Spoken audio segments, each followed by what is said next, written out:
আসসালামু আলাইকুম। ডাক্তার মুর্শিদ বলছি। আমি একজন কার্ডিওলজিস্ট নিউ ইয়র্ক সিটি থেকে বলছি। আজকে যে টপিকটা নিয়ে আমি আপনাদের সম্মুখে এসেছি সেটি হচ্ছে যে তরুণদের মধ্যে যে হার্ট অ্যাটাক হয়ে থাকে, এটা আপনাদের কাছে শুনতে অবাক লাগতে পারে। তরুণরা ভাবেন যে ওনাদের বয়স কম, সুতরাং ওনাদের হার্ট অ্যাটাক হওয়ার সম্ভাবনা খুবই কম। আবার অন্যদিকে অনেকের ক্ষেত্রে তেমন একটা রিস্ক ফ্যাক্টর নেই, যেমন ডায়াবেটিস বা ব্লাড প্রেশার বা কোলেস্টেরল হয়তো অনেকের আছে, সেটা জানেনও না, কারণ ডাক্তারের কাছে ঠিক সময় মতো যান না।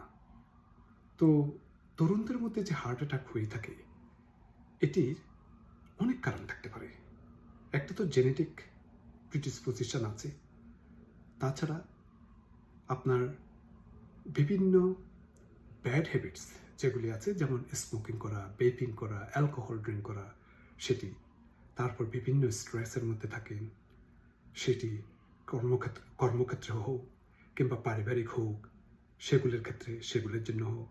তারপর অনেকে এখন আমরা বাইরে খাওয়া দাওয়াতে অভ্যস্ত, বিভিন্ন প্রসেস ফুড, বিভিন্ন ফাস্ট ফুড খেয়ে থাকি, সেগুলোর জন্য হতে পারে। তারপর আপনার ঠিকমতো না ঘুমানো, সেগুলোর জন্য হতে পারে। মানসিক চাপ, বিভিন্ন দুশ্চিন্তা, এগুলি থাকতে পারে। এছাড়া বিভিন্ন ক্রনিক ডিজিজ যেগুলি আছে, যেমন type 2 diabetes, cholesterol, blood pressure, সেগুলি যাদের আছে তাদের ক্ষেত্রে অনেক সময় আপনার কন্ট্রোল ঠিকমতো হয় না, সেটির জন্য হতে পারে। তো এগুলি অনেক কিছুর উপর নির্ভর করে এই তরুণদের হার্ট অ্যাটাক। তাছাড়া যদি ওজন যদি বেড়ে যায়, সেটিও একটা ফ্যাক্টর। তো সুতরাং এগুলো থেকে রক্ষা পেতে হলে আপনাকে নিয়মিত ডাক্তারের কাছে যেতে হবে। যে সমস্ত জিনিসগুলো আমি বললাম সেগুলি নিয়ন্ত্রণ রাখতে হবে, বিভিন্ন ডিজিজ প্রসেসগুলোকে নিয়ন্ত্রণ রাখতে হবে, ওজন নিয়ন্ত্রণ রাখতে হবে, মানসিক চাপ কমাতে হবে। তারপর বিভিন্ন ধরনের অস্বাস্থ্যকর যেগুলি খাদ্য, সেগুলি থেকে দূরে থাকতে হবে।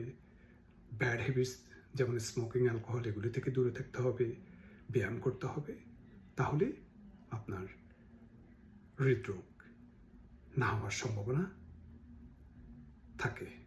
তো সুতরাং হৃদরোগের ঝুঁকিটা কমাতে হলে আপনাকে কিছু হেলথি লাইফস্টাইল মেনটেন করতে হবে। সুস্থ থাকার জন্য আপনার যত্নটা শুরু করতে হবে আজকে থেকেই। ভালো থাকবেন। অন্য একটা ভিডিও নিয়ে আমি আবার আসবো। আমি ডাক্তার মুর্শিদ। Thank you.